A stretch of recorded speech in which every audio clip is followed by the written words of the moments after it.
Hi, everyone. We are group 3, and this is our discussion for chapters 13 through 16. Hi, my name is Layla Hassoun, and I'm the group leader. Hi, my name is Yuan Dong, and I'm the group tech. This is Mona Farhoumat. I'm a timekeeper. I'm Haley Haskell, and I'm the group interviewer. So we're going to start with chapter 13 questions. Layla, discuss the effects that aging has on bone structure and specifically what types of disease follow. Are there any treatments or recommendations that the elderly can follow to curb the disease? Have you ever known anyone who's suffered from arthritis? If so, what are some of the side effects? All right, so to start off with answering the first part of that question, effects of aging on bone structure and specific diseases. So as we age, our bone mass stays about the same. Peak bone mass happens at 18 or early adulthood, and it stays about the same throughout adulthood until menopause for women and later in life for men. At that point, what starts to happen is the amount of bone mass and volume in your bone starts to deteriorate slowly. For women, after menopause, there's a rapid amount of bone mass loss, and this can lead to diseases such as osteoporosis, osteoarthritis, more listed. But the main problem also is that bones are they're brittle, so you can break them easier, and that leads to problems later on in life if you keep having broken bones and stuff. Healing is not the same, all that stuff. Non-Latino white women and Asian women are at the highest risk for osteoporosis. And osteoporosis is a disease in which bones become porous and easy to break, as I mentioned. The second part of the question is, are there treatments or recommendations the elderly can follow? For osteoporosis, the book mentioned diet, exercise, and vitamin D intake. For osteoarthritis, the best thing to do is to avoid jobs that have repetitive motion. Don't like things such as smoking, excessive alcohol intake.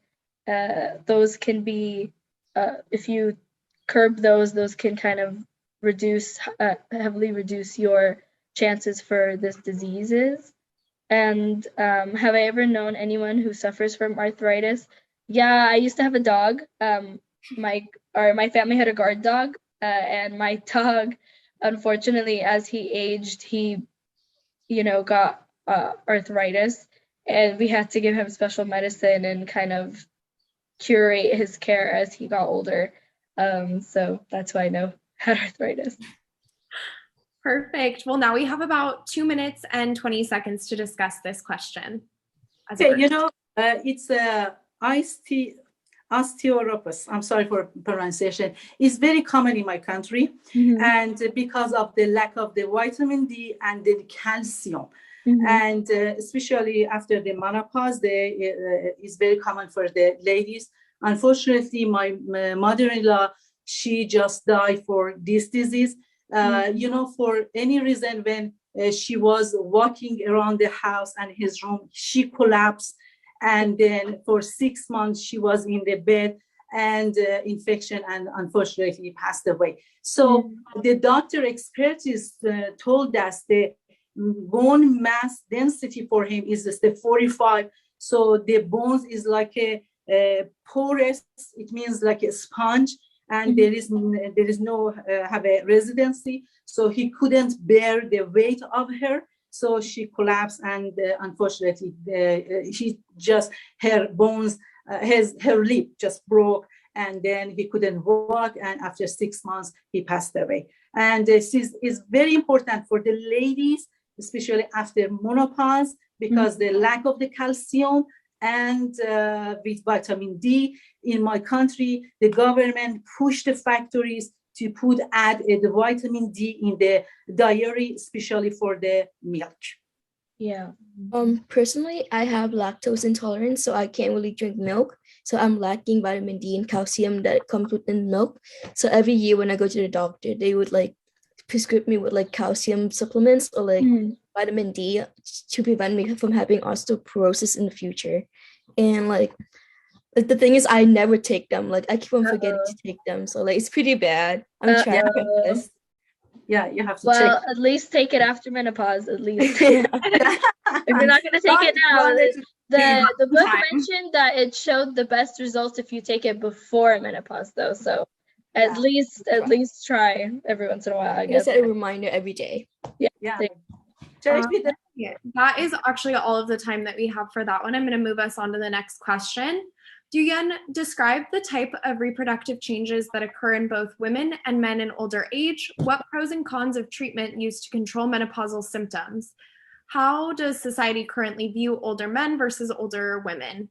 Give some examples of things you've seen in the media that suggest growing old is very different for men than it is women.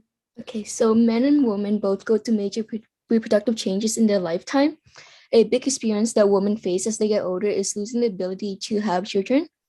And although pregnancy and childbirth are still possible, medical intervention may be needed as they get older. And as women approach their 40s, the menstrual cycle becomes irregular, and they usually stop by the time they're in their 50s. And this gradual change in the menstrual cycle also leads to the decreased level in estrogen and progesterone, and as well as the changes in reproductive organs and sexual functions as well. And perimenopause is this transition from having regular menstruation to menopause, and this can vary from person to person. And some symptoms of menopause can include having hot flashes, headaches, sleep problems, mood changes, and more likely to have urinary infections. And also the decline in estrogen in women can also be associated with having osteoporosis, cardiovascular disease, and stress urinary incontinence. And some treatments to relieve these symptoms can include some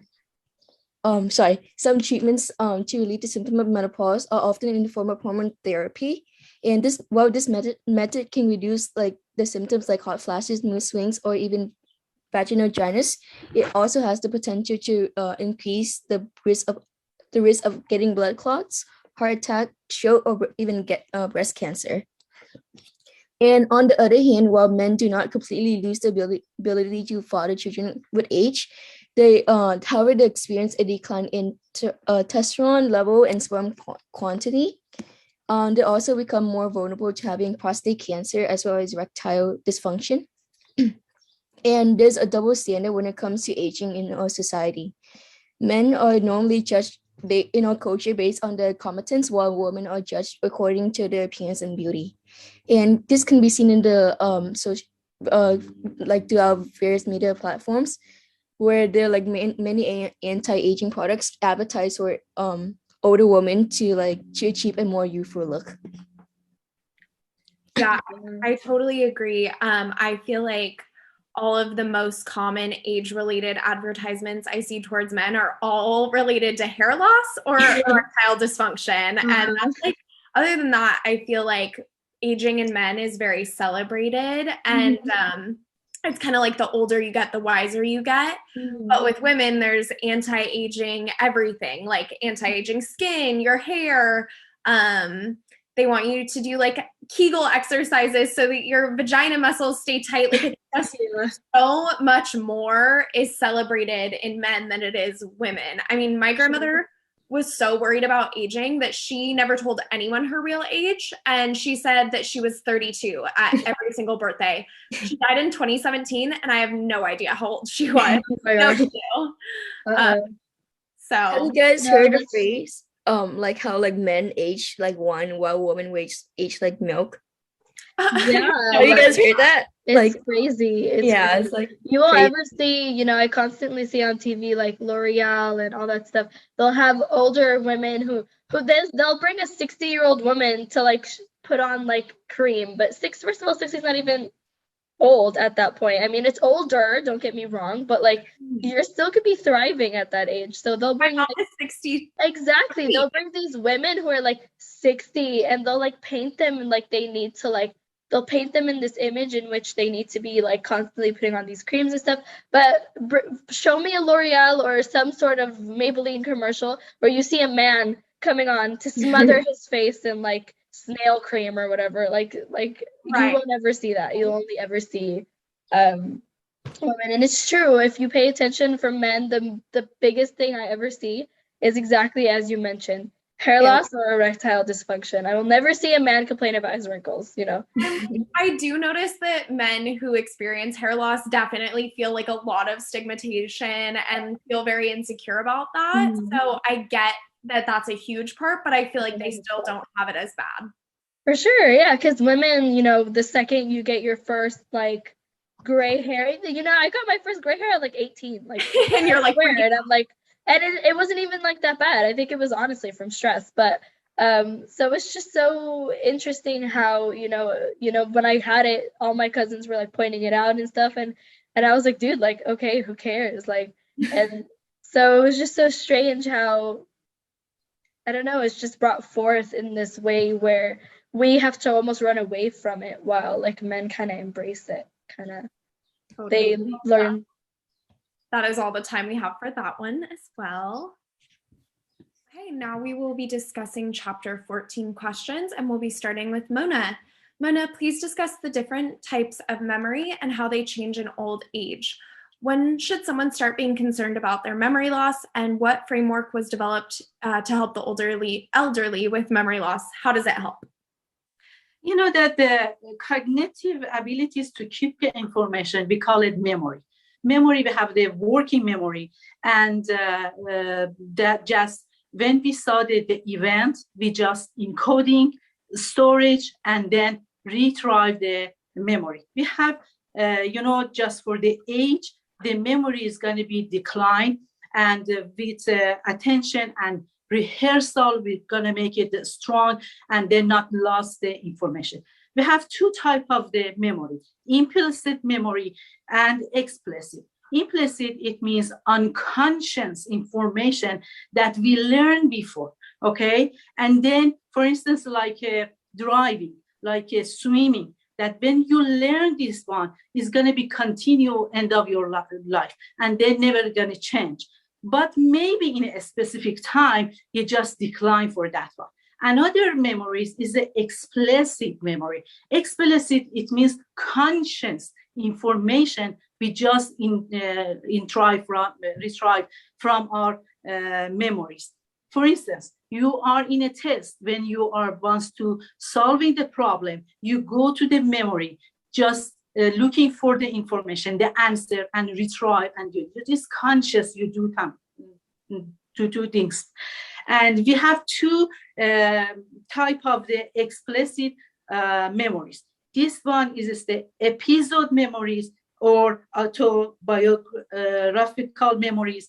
In this is daily life. When you saw the events, is going to be saved in our memory. Like, for instance, the date, like a time, like, for instance, everything is sometimes is important, sometimes it's not important. So we just give it and then storage for our memory. Another one is the semantic memories. Semantic memories is that just general information that we during the life we save it, we just learn it. It's like a fact, idea, meaning, and conception. For instance, if you look at the grass and then this is green, so you already know, you learn in that moment that, and also retrieve this information that why is it green, because of the chlorophyll, because of the sun, because of fertilizer, many of these. So implicit memory is not going to be declined, but for the explicit memories,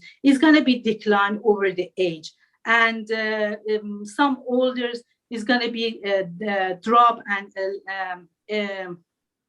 eliminate the information. And remember information what's actually present, and then also more repeated that we recall it many of time. For the semantic memory, it means the general knowledge, are typically is the absence of the normative, aging. And but sometimes found in the person that has a problem with shrinking the brain or some dementia, something like that. So, and also for the autobiographic memory, in this case, most of time elders, they don't go for the details, few details, but and also they just go and pick up the positive event instead of the negative events. For instance, my father, I was youngest in the family, and then my eldest brother, he was very playful. He was has a lot of problem with my parents, but all the time when my father wants to talk about it, he just said, yeah, he just got the prize from the sport. He just a smart person to just bring the positive events. So for the please try to wrap up your discussion so that we can move on to a group discussion.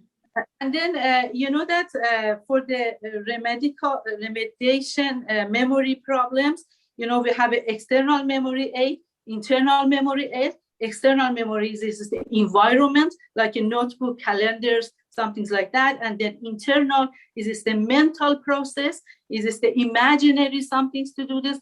For instance, when they pass the building, for instance, the school, they can say, oh, remember that this is the school, the teacher, and the student, they study here.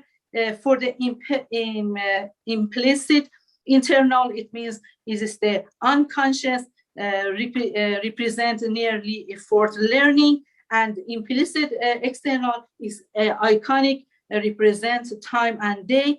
Explicit internal is a rehearsal and repeated the numbers. Explicit external is to be better organized and the number like a cell phone. And explicit external is very common and currently for training elders because easy access, easy to use, and widely available. Like a pillbox, they just put divided the date with the medication. Bulletin boards is the nursery home, and they just keep them in touch with the current events. Okay. Perfect. So we don't have time to discuss this question, so we're going to move right into my question, which is, what is dementia and what diseases fall under the umbrella of dementia? Describe symptoms, diagnosis, and causes of these diseases. What treatments are most typical for combating the symptoms of these diseases? So dementia is a blanket term for a bunch of diseases that cause damage to the brain, which result in change in cognition and behavior.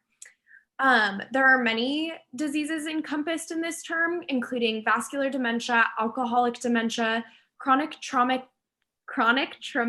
encephalopathy, AIDS dementia complex, Parkinson's disease, Huntington's disease, and one of the most common, Alzheimer's. So I'm not going to have time to go into each one. So I'm going to start with the most common, which is Alzheimer's. It is the most prevalent and fatal. This disease is characterized by a decline in overall function, including learning, memory, attention, and decision-making. It can cause difficulties verbalizing thoughts. You can act inappropriately, and in severe cases, it can even cause hallucinations. Diagnosis requires the assessment of your changes in behavior and cognitive abilities, and you have to be able to rule out every other type of dementia in order to say this person has Alzheimer's. The general cause of this disease is unknown, but it's known to be linked to genetics, and there's a chromosomal link. So this can be inherited from family member, from generation to generation. Because of the unknown nature of the disease, it's difficult to provide support to these individuals. But like Mona had mentioned in the last question, calendars and schedules can help with day-to-day tasks, and group homes allow individuals with Alzheimer's to remain social while also being in a safe environment. Before I move on, I'm going to open it up to the group. Does anyone know anyone with Alzheimer's? I don't know anyone in my family with Alzheimer's, but I've worked with Alzheimer's patients and I've studied them throughout my prerequisite nursing classes. Did you notice any bad changes in behavior and inappropriate? Yeah, I heard a story from a family member of one of the patients I was helping once. It was her grandfather, and her grandfather mistook her for his wife when she was younger. Oh, So he just couldn't put one and one together because they, her granddaughter looked like the grandmother when the grandmother was younger. So yeah. he kept calling his granddaughter by his wife's name, thinking it was his wife when she was younger, and she needed to kind of set boundaries with him and kind of help him understand, I am not so and so. I am this person. I'm related to you in this way. I'm not related to you in the way you think I'm related to you. So it's a little kind of becomes a little sensitive with that kind of stuff because sometimes the person with Alzheimer's can make inappropriate actions, touching, feeling, saying inappropriate things, but they just literally cannot comprehend that that is not the person who they think it is. Right. Okay. So I'm going to move on to another disease. So there are a few different conditions that lead to dementia symptoms that all share symptoms, which are going to be chronic traumatic encephalopathy, vascular dementia, and alcoholic dementia. They all result in a decline in behavioral and cognitive changes, but they all have different causes. So for vascular dementia, it's caused by a lack of nutrients getting to the brain. For CTE, which is the traumatic encephalopathy, it's going to be concussions and brain injuries. So this one's super common in sports players. And then for alcoholic dementia, it's caused by the loss of neurons due to alcoholism. And for all of these forms, treatment should mainly include preventing further damage. And I actually knew someone who suffered from alcoholic dementia. She ended up dying of alcoholism, but she couldn't remember her son's name. So I think that's all the time we have. All right, in this next section, we will be discussing chapter 15 questions, and we are starting with Layla. How are we as a society trying to change the outlook on aging? What is healthy aging defined as, and what theoretical model is used to describe healthy aging? What kind of pressure does the media place on men and women about the expectations of aging, and what are these realistic standards? And are these realistic standards? Please provide examples. Of course. So to start off, how are we as a society trying to change the outlook on aging? I'm sure, as you guys know, as we've briefly discussed in this discussion, aging for men and women is often looked at as almost like deteriorating. Quite literally, people take aging as becoming less, and just it's always negative. It's always painted in such a negative light. I'm not sure if you guys did the extra credit that was assigned in this class, but one video from the extra credit was the speaker talking about the nocebo effect that has to do with aging and how constantly integrating in the mind of our elders or aging people that as you age, you're going to lose your memory, and as you age, you can't be as active, and as you age, that actually is kind of causing aging to become this way, because we're constantly conforming to societal norms. So once a person hits, 45, 40s, 50s, they consider themselves old, and they, start adhering to what society wants them to adhere and become as an old person. They'll start, thinking they're losing their memory. They'll start, kind of, as I mentioned, doing things that they think they should be doing as an aging person. But realistically, what we should be doing is rethinking and reimagining, becoming older as, a multidimensional view of positive and productivity and social involvement. You know what I mean? So healthy aging looks like growing old, avoiding disease, becoming engaged with life, and maintaining a high cognitive and physical functioning lifestyle.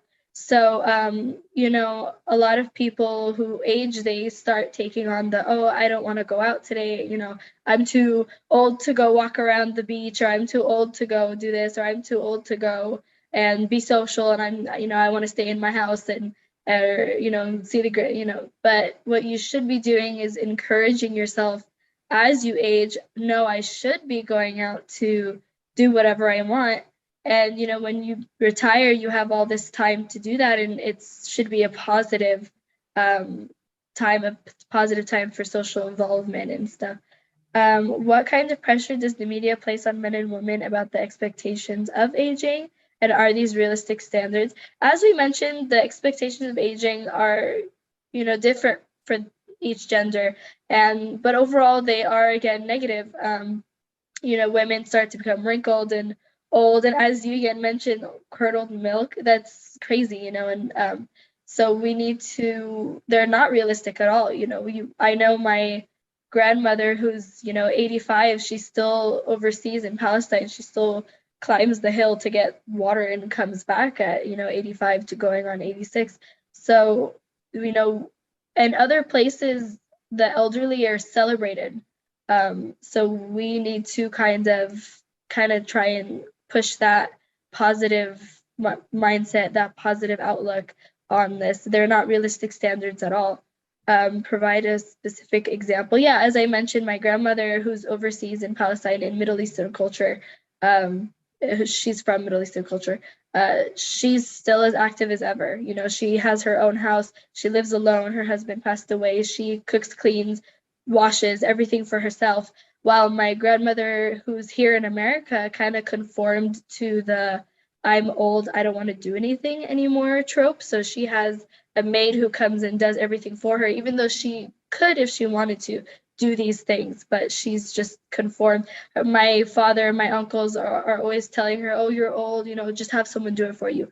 You're old, just have someone do it for you. While my uncles for my other grandmothers overseas, they're constantly telling her, oh, if you can do things for yourself, do them for yourself, not just so she can remain active, have something to do. So yes, that's my grandmother is the same way, where she just conformed. Like, my brother's wedding was this past summer, and we wanted her to come to the wedding, and she was all set to come. We were going to pick her up from the airport. She was going to come stay at our house so that she could still do stuff, but, keep mellow. And she decided that even just traveling, getting on the airplane, sitting in her seat, all of that was somehow too much for her to handle. And I think that that's conforming to this idea of, oh, you're old, you can't do anything. Whereas we should be pushing past that to, like, my mom's trying to age in the way, I have older parents. She's trying to age so that she still can, like, go ride her bike, and she's not trying to slow down at all. And I think that that's how it should be. I think you should still be able to be who you are while aging. Me too. I plan to hopefully age in that way as well. I plan to try and remain active, and even throughout my, life, do all these activities that will keep me, able to be self-functioning for the longest time possible until I really don't have a choice anymore, The same thing kind of like happened with my grandma, because I live with her. And I sleep with her at night too, in case like something happens to her. So like I'm next to her all the time. And like she stay at home most of the time because like her legs are like, her health are okay, but like her legs are on the weaker side. So you have to use like a walker or a crane to move around the house. And like we always tell her to go out, like have fun with her friends, but like she's like, no, I'm too old to go out. So like I would encourage her by taking her to like the grocery markets, or like to the temple every weekend. So like she have some like social interaction activity, staying at home on her iPad all day. Yeah, it's crazy. How much time do we have left? I have a story, but if we don't have time, I'm not gonna we only have about 6 minutes left, or less than. Sorry, we don't have very much time. Okay, next question. We'll edit that part out. All right.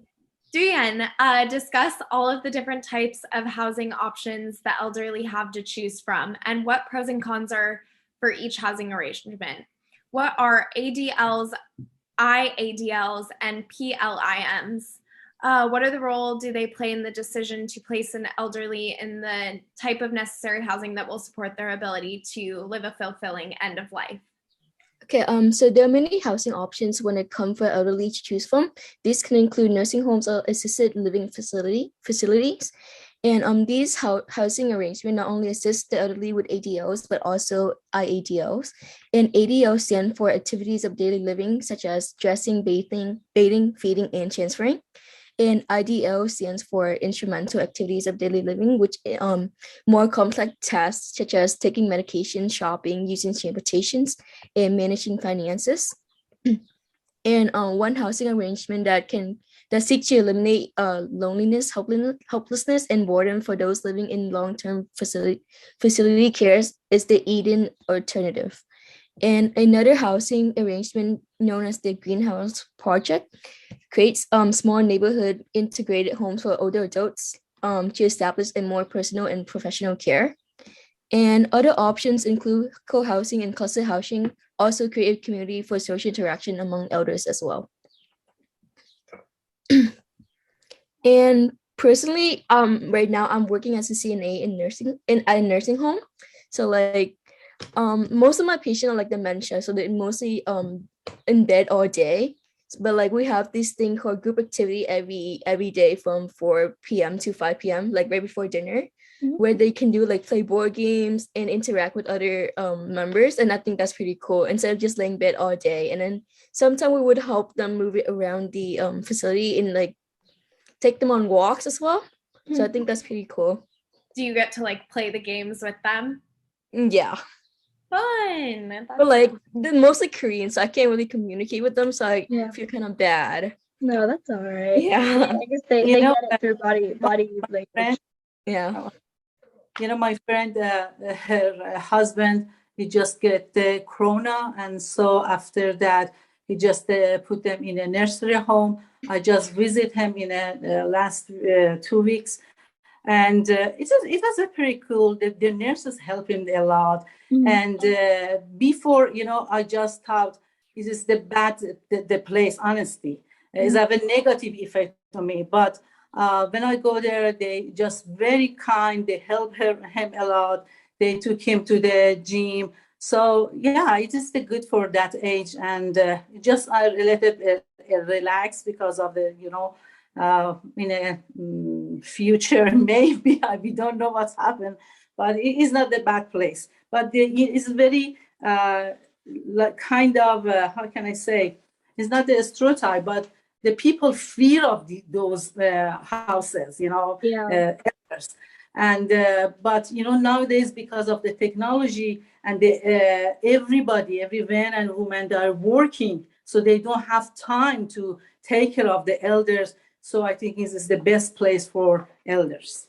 Yeah, it's definitely the best place where if you are constantly working and you have an elderly parent you're taking care at home and you're afraid they're fall risk or you're afraid they'll do something that they can harm themselves. It's almost like having someone to watch over them while you're not able to watch over them. All right, we are going to move into our final chapter for this discussion, which is chapter 16. We're going to be starting with Mona. Mona, what are the different definitions of death and what are the criteria that describe them? What are the ethical issues surrounding euthanasia and physician-assisted suicide? How do our society view these issues? And is the current and upcoming generation generally in favor or opposing? How do you know? You know, the death is very difficult concept to define for any cultures, and every culture is going to be different definition for the death. We have a social cultural definition and clinical death. The social cultural definition is vary between for the many cultures. For the mourning ritual, expression of grief, a state of the bereavement, and for instance, for the expression of grief in United States, just make a half flag.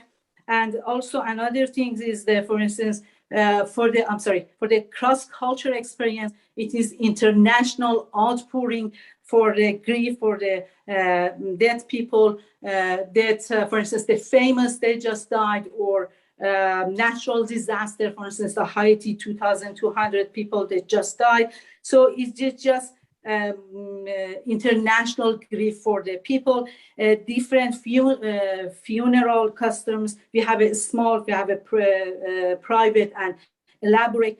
Some cultures make an iconic structure, for instance, like a, Taj Mahal in India and pyramid in Egypt. And clinical death, it's the when traditionally we can't breathe and this breath and the heart beating is stopped. We call it is the death people. But for today is the whole brain death requires. And for 3 signs, we just know that the person is dead. First is the coma, and we know what the cause of the coma. The second is the brain steam reflex that permanently stop. And also breathing has permanently stopped. They just know that this person is died. Many hospitals, they have a different dimension, methodology for the deaf people. And what's the ethical issue for the euthanasia and physical assistant? Euthanasia, it means a person just faced with disease. There is no cure, so a lot of suffering, pain, and there is no cure for this for them. And then the physical assistant just give him by his permission or her permission, give him the fetal doses and the medication, and they just go sleep, and then they just gone. So for those situation, if the person intolerant the pain and also no relief for that one, and the person is component, it means qualified for the understand which is bad, which is good, and repeatedly ask for the doctor on expertise, there is going to be and also 2 expertise must be reviewed. They just doing in this process. And then for this ethical issue, we just face for bioethicals. It means the study of the connection between human value and technology. So basically for 2 things, it is respect of the freedom of the person and actually establishing of the moral things that exist between all the people.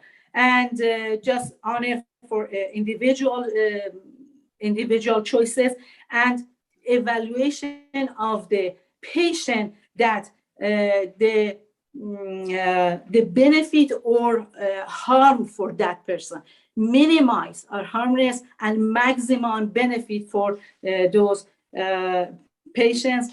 And it says for the social in United States, some because they are very conservative, some just states make it legal for that one. The first one is the Oregon in 1994, and they just legal for the act of the death and dignity.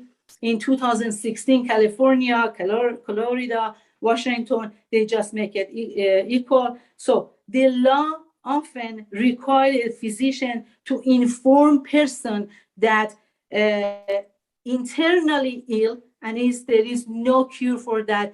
And then they have another options that for this, oh my gosh. How do you feel like our current generation is feeling about this? How do you think like me and Lila would respond to this issue? That first, I hope not happen to me, but because I'm the religious person, I follow the religions, and then many religions, they're just against all this, okay?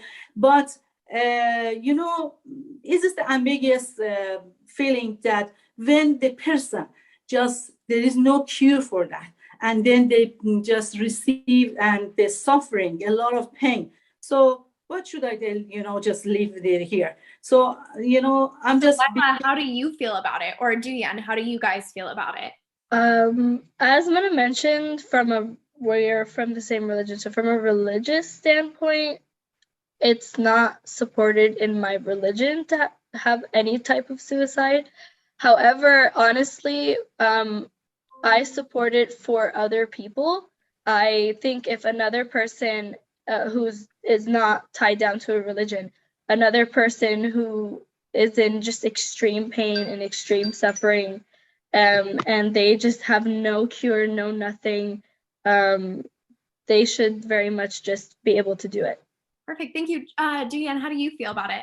I honestly have nothing against it. Like I totally support it. If people are in pain, like I feel like they should like have the right to do whatever to like end the pain instead of suffering it. I feel the same way. All right, I'm going to be moving on to my question, which is what theories describe dealing with one's own death? What factors play a role in death anxiety, and how do we learn to deal with it? How does society reinforce death anxiety through the use of media? Give examples. So dealing with death, kind of like the definition of death, totally depends on the situation. It kind of depends on what someone's dying from, what culture they're from, and what, their symptoms are. So how someone deals with death was first described by Elizabeth Kubler-Ross. She interviewed about 200 dying people and found that the experiences, the emotions that people experienced while they were dying were first denial, anger, bargaining, depression, and then finally acceptance. But later, this theory was updated, stating that they don't have to happen in a particular order, and people can experience a mix of these things. You can be depressed one day, happy, or accept it the next day. So you can go back and forth. So another theory in the context of dying would be, the contextual theory of dying is the next one. So this theory argues that a dying individual faces bodily needs, psychological security, interpersonal attachments, and spiritual energy, and hope while they are going through the process of death. This theory also considers the need for the family members to cope for the dying individual. One very broad theory that was also proposed in the text states that the theories related to death really need to be broad because of all of those cultural expectations that I was discussing before, and differences in diseases. Because if someone's dying from, say, stage 4 cancer and they just found out, they don't have a lot of time to deal with this disease. Whereas someone dying from a disease that like MS, where it's very progressive, this can like take a while to die. You can have more time to achieve this acceptance. Mm-hmm. So next, I'm going to go into the concept of death anxiety really quick, which is having fear about death. Really quick, I just want to do a survey. Is anyone scared of dying? Like genuinely fear it? No. Genuinely fear? No. No, it's part of our life. Okay. What about you, Joanne? I remember, you guys remember back in 2012 where like the war was ending? Right. Like I literally had anxiety every night, like leading up to the day, even at the night of. No, so definitely. This is pretty common because no one knows what happens after death. And so I think that this is naturally going to produce some anxiety. So there's this theory regarding this called terror management theory, which aims to confront the question of why people make decisions motivated by their fear of death. This theory states that the more we think about death, the more likely we are to make decisions to prolong our lives. So if we think that we're going to die due to diabetes, we're more likely to eat healthy to make sure this doesn't happen. So even though this fear is totally rational, we can't always be spiraling out about how we're going to die, because then we would never live. So the text states that increasing one's awareness regarding death can help relieve some of this anxiety. They suggest planning your own funeral or writing your own obituary. And me and my friends actually like joke about our own funerals a lot. And I can't even count the number of times I've said, if you don't do this at my funeral, I'm gonna, and then, whatever. Death is widely reported by the media because it's super interesting. School shootings, all of that is so covered heavily on a 24-hour news cycle. And school shooting footage actually gives me death anxiety because I always think about how terrible it would be to die this type of death. Yeah. Do you guys have any experiences with the media where you saw death and it like caused some anxiety? Yeah, for me personally, I always hate to see any sort of like lynching or any sort of along that one always gives me anxiety because people are quite literally killing you not for anything else but who you are. And as a person who, wears hijab and is, considered a minority, it's very fearful. It creates fear when you can be quite literally killed for who you are and what you wear and stuff. Perfect. Thank you so much. And that ends our discussion.